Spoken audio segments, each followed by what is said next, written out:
Professor doctor Yunus সাহেবের এই আন্দোলনে কোনো অবদান নেই, পরিষ্কার কথা।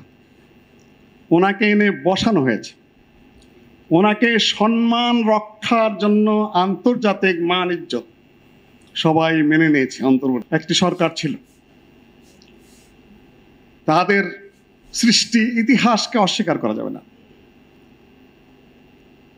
এবং তাদের কর্মকাণ্ড, তাদের যে ইতিহাস ঐতিহ্য ছিল সেটাকে একেবারে বিলুপ্ত করে দেওয়ার কোনো অবকাশ নাই, যেরকম 47কে অস্বীকার করার কোনো অবকাশ নেই।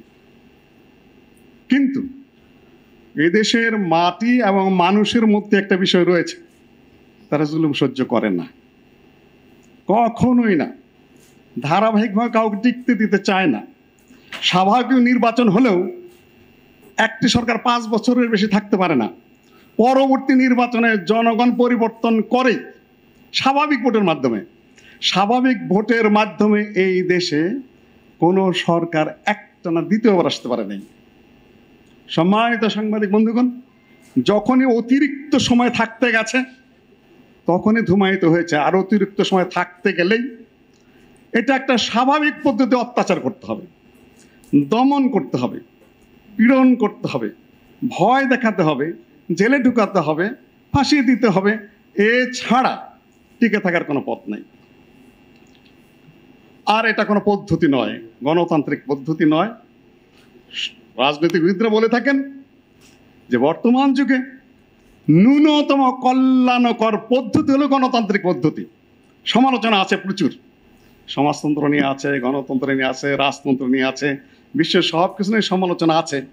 তারপরেও ন্যূনতম সর্বনিম্ন মানের উন্নত পদ্ধতি হলো গণতান্ত্রিক পদ্ধতি, যেটা আমাদের সংবিধান স্বীকৃত। The people's republic will be a democracy.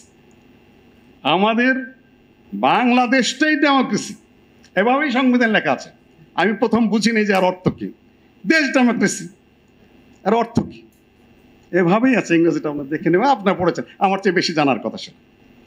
ভারতে একবার পার্লামেন্টে গোলাগুলি হলো, অটল বিহারী বাজপেয়ী বললেন পার্লামেন্টে গুলি হয়েছে, বলেনি, বলে ডেমোক্রেসিকে গুলি করা হয়েছে। আমরা তখন ভারতে লেখাপড়া করি, আলিগড় বিশ্ববিদ্যালয়ে।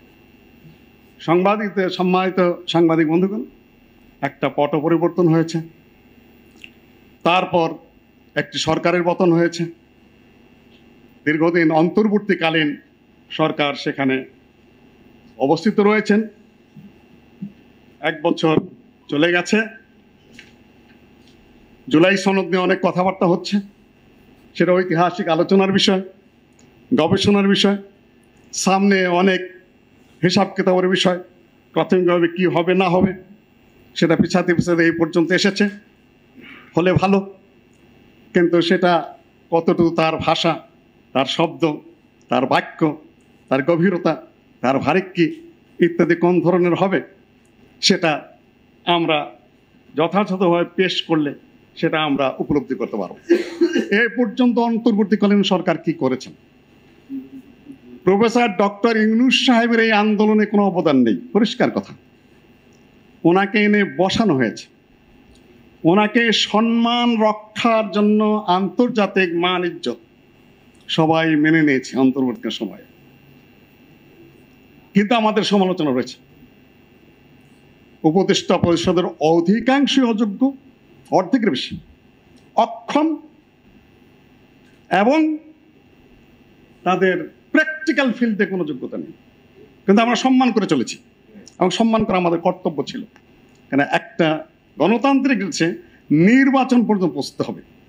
সেই ধারাবাহিকতায় আগামী ফেব্রুয়ারিতে নির্বাচনের তারিখ ঘোষণা হয়েছে, যথাযথভাবে নির্বাচন হোক, এটাই আমরা কামনা করছি। এখানে আমি একটা তথ্য উপস্থাপন করেছি আপনার কাছে, পাঠক খুব সংক্ষেপে পড়েছেন। সংস্কার সংস্কার সংস্কার, 1 বছর চলে গেছে, হয়েছে কি? ওনাদের অফিসের ঘোষণা অনুযায়ী এ নিয়ে 367টি 15 আগস্ট 2000 অবগত করা হয়েছে। সংবিধান সংক্রান্ত কমিশন ছাড়া 10টি সংস্কার কমিশনের আরও 246 সুপারিশ আশু বাস্তবায়ন যোগ্য হিসাবে নির্ধারণ করা হয়েছে। এ নিয়ে মোট 367টি সুপারিশ আশু বাস্তবায়নযোগ্য হিসাবে চিহ্নিত করা হয়েছে।